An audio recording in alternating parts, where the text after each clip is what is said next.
Please note that this AI-generated podcast is intended solely for general learning and educational purposes. While we strive to ensure accuracy, the AI may occasionally produce errors or incomplete information.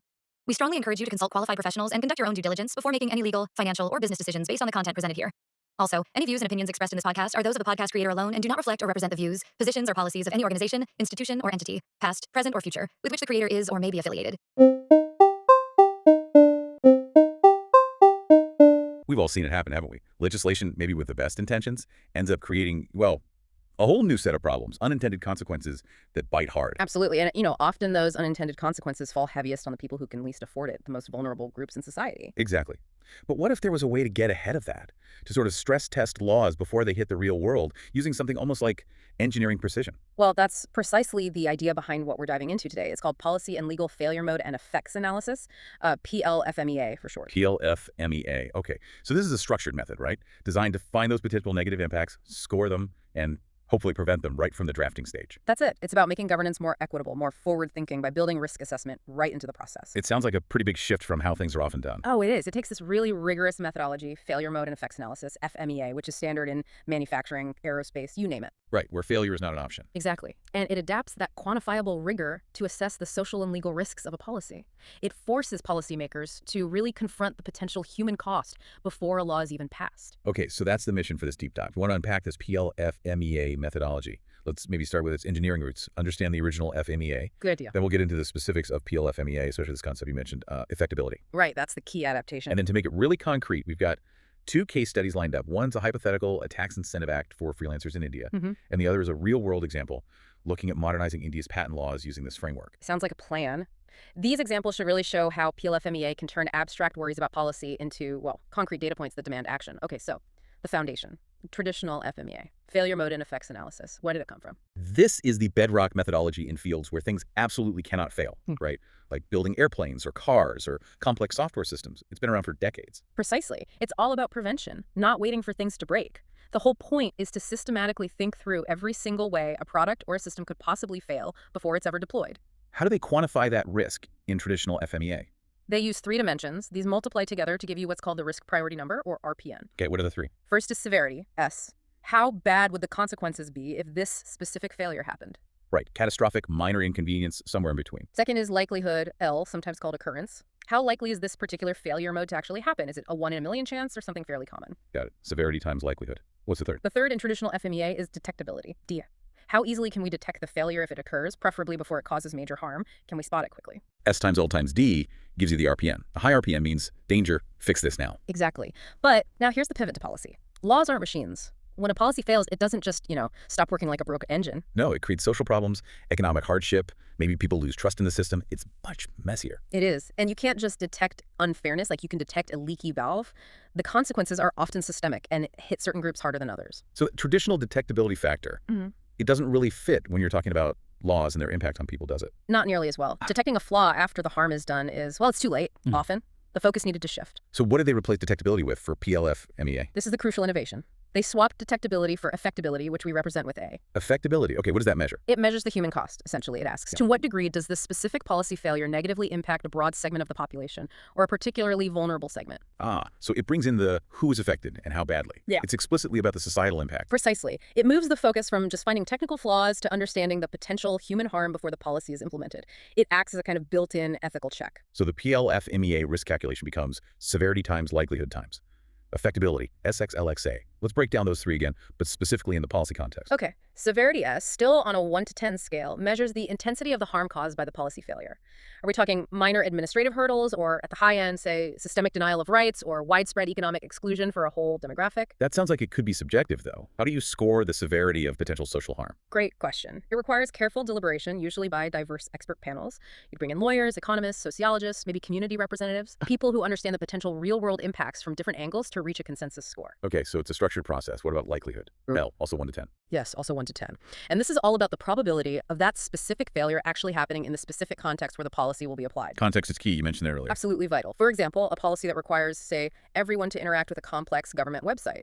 The likelihood of failure might be low in a highly digitally literate urban area, but incredibly high in a rural area with poor internet access or an elderly population. You have to factor that in. Right. And that brings us back to effectability, A, the defining feature. How is that scored? 1 to 10 as well. Yes, 1 to 10. And this is where PLFMEA really focuses on equity. Affectability measures both the breadth of the impact, how many people are affected, and the vulnerability of the population segment being hit. So a failure mode that affects a very large group gets a high score. Yes, but also, crucially, a failure mode that disproportionately harms a smaller but highly vulnerable group, say, people with disabilities, or a specific marginalized community would also get a very high affectability score. I see. It forces policymakers to explicitly consider who bears the brunt of potential policy failures. It really does. It acts as a, well, almost a moral compass embedded in the risk analysis. It's not just about efficiency, it's about fairness and impact. And again, scoring affectability, who decides if a group is vulnerable and how much? That seems like the trickiest part. It is, and that's why the process mandates those diverse panels we talked about for severity. You need people with legal expertise, economic knowledge, social science backgrounds, and critically, representatives or advocates from the communities potentially affected. It's about structured, informed consensus, not just one person's opinion.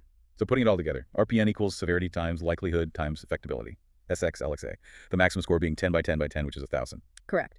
And a high RPN, say, anything over a certain threshold, like 200 or 300, maybe even lower depending on context, signals an urgent problem. It's not just a vague concern anymore. It's a quantified risk screaming, you need to redesign this aspect of the policy before you enact it. It gives a clear priority list for reform. Fix the highest RPNs first. That's the power of it. It channels resources and attention to the most critical potential failure points. Okay, this makes sense conceptually. Let's make it concrete with that first case study.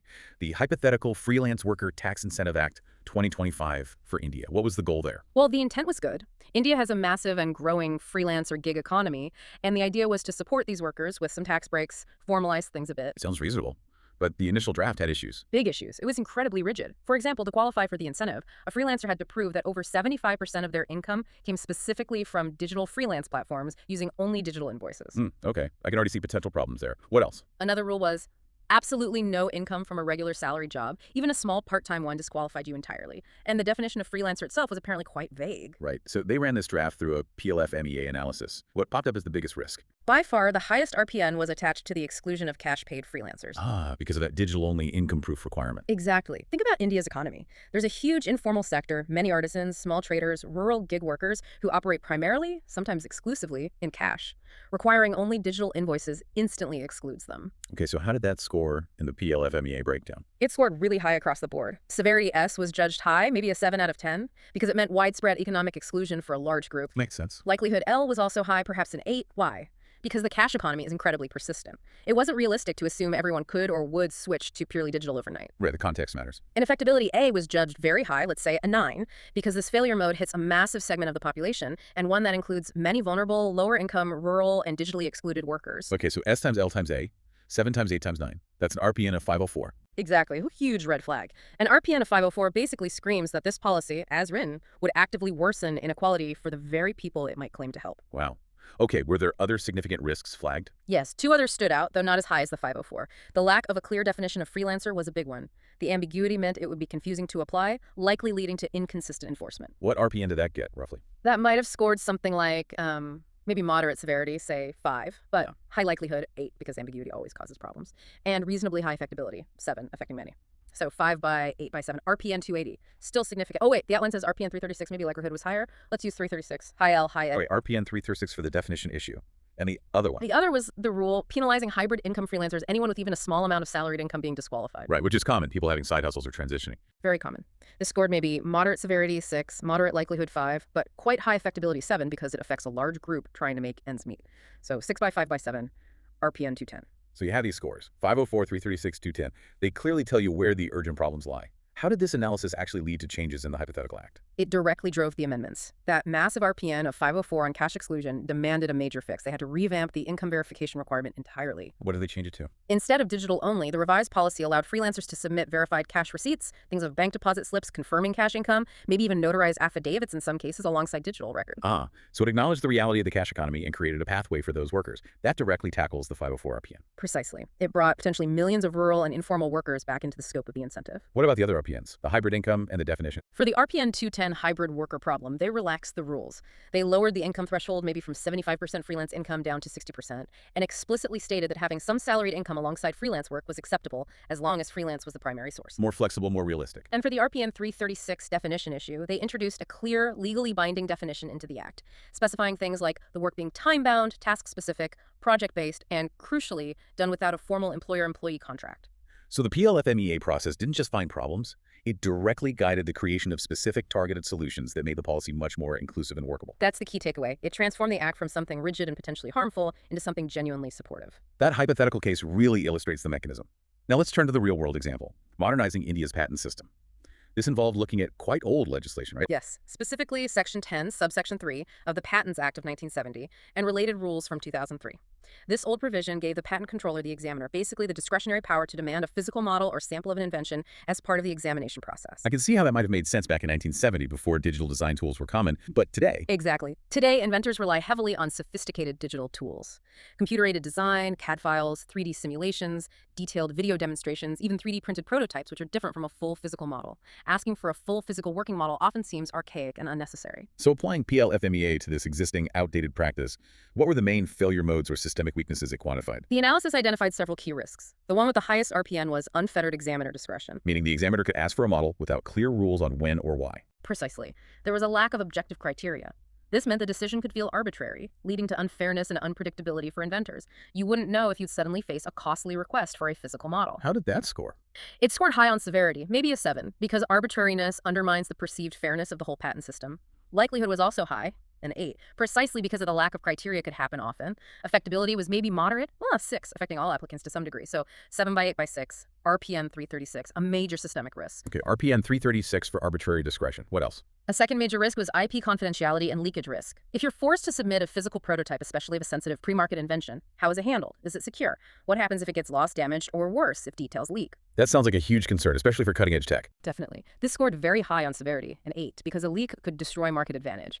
Likelihood was maybe moderate, 5, assuming some protocols exist, but affectability was high, 7, as it particularly impacts valuable inventions in competitive high-tech sectors. So 8 by 5 by 7, RPN 280, a significant trust and security issue. Okay. 280 for confidentiality risk. Was there a third? Yes, the logistical and cost burden. Producing and shipping complex physical models can be incredibly expensive and time-consuming. And that burden wouldn't fall equally on everyone, I imagine. Not at all. Large corporations might absorb the cost easily, but for individual inventors, small startups, university researchers, it could be prohibitively expensive, effectively creating a barrier to patenting their inventions based on resources, not merit. So that impacts equity. How did it score? Moderate severity, maybe 5, moderate likelihood 6, but high affectability 7 because it disproportionately harms these less resourced innovators. 5 by 6 by 7 gives an RPN of 210. So again, the RPNs 336, 280, 210 clearly pinpoint the main problems: arbitrary decisions, security risks, and unequal cost burdens.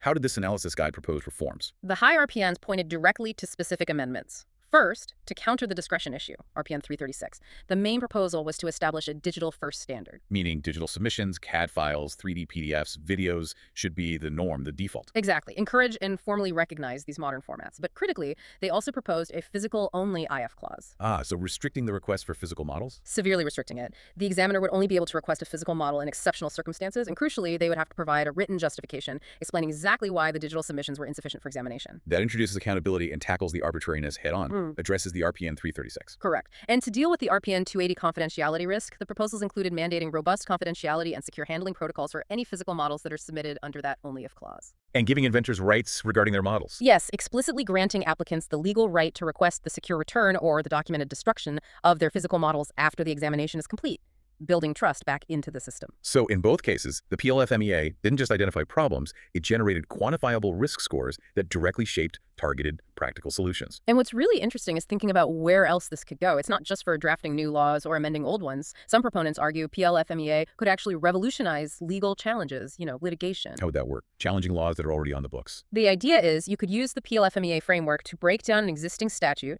identify its potential failure modes in practice, maybe how it's administered, how it's interpreted, or its equity impacts, and then score those failures using severity, likelihood, and affectability. So you could quantify the flaws in an existing law. Potentially, yes. Imagine you're challenging, say, a very strict voter ID law or residency verification requirement because you argue it disenfranchises certain groups. Right, a common legal argument. Instead of just arguing abstractly that it's unfair or has a disparate impact, a legal team could present a PLFMEA analysis. They could try to score the severity of disenfranchisement, the likelihood of it happening given the law's structure and the population's circumstances, and the affectability showing it disproportionately harms low-income individuals, students, or migrant populations who might struggle to get the required documents. So you could arrive at an RPN score for, say, the discriminatory impact of that specific requirement. That's the idea.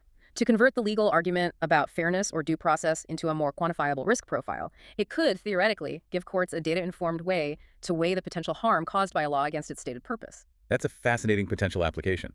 But adopting PLFMEA, whether for drafting or litigation, sounds like it requires a significant upfront investment, doesn't it? Oh, absolutely. Let's be clear about the first order costs. It takes time, it takes resources, getting those expert panels together, doing the analysis. It requires serious interdisciplinary coordination, which isn't always easy in government or legal settings. And there's a learning curve, presumably. Plus, it might slow down the legislative process, which politicians often want to speed up. All true. Those are real hurdles. Policy development could potentially take longer if you're doing this rigorous upfront analysis. But what about the other side of the coin? The first-order benefits. Proponents argue they far outweigh the costs. The biggest benefit is proactive risk mitigation, preventing those costly, damaging failures before they happen.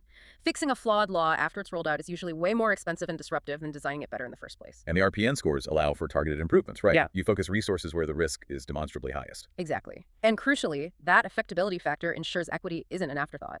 It forces consideration of vulnerable populations right from the start, making policies inherently more just. So beyond those immediate costs and benefits, what are the potential long-term, maybe systemic effects if this kind of thinking became widespread in governance? Well, that's getting into what you might call third-order effects.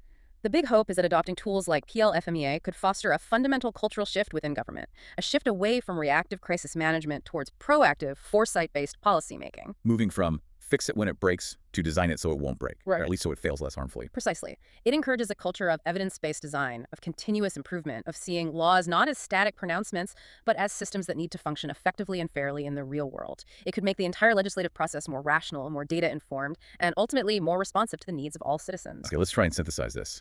What we've been exploring here, PLFMEA, is essentially a powerful proactive tool. It's cleverly adapted from engineering principles. Right, taking that structured risk assessment. And applying it to the complex world of laws and policies to anticipate and mitigate potential harms, especially societal harms, before they materialize. And the real genius, the unique part, is that affectability dimension. It forces the analysis to quantify the human impact, especially on vulnerable groups, making it a central part of the risk calculation.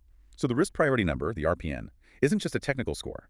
It becomes a clear, data-driven guide showing policymakers exactly where the biggest risks lie in terms of potential harm and inequity. Which, in turn, helps prioritize reforms and design laws that are hopefully more inclusive, more flexible, and fundamentally fair from the outset. It's about building foresight and equity right into the DNA of the lawmaking process. So a final thought for you, our listener. Now that you're aware that systematic tools like PLFMEA actually exist, tools designed to build foresight, to quantify potential harm, to ensure fairness right from the ground up, how might that change what you expect from your governments? Yeah, does knowing this is possible shift your perspective? Could you imagine a future where, maybe, every significant new law proposed comes with a kind of societal impact score? Its RPN profile that's publicly available, debated, and scrutinized before that law ever gets passed. What would that look like? Thanks for tuning in to the full episode.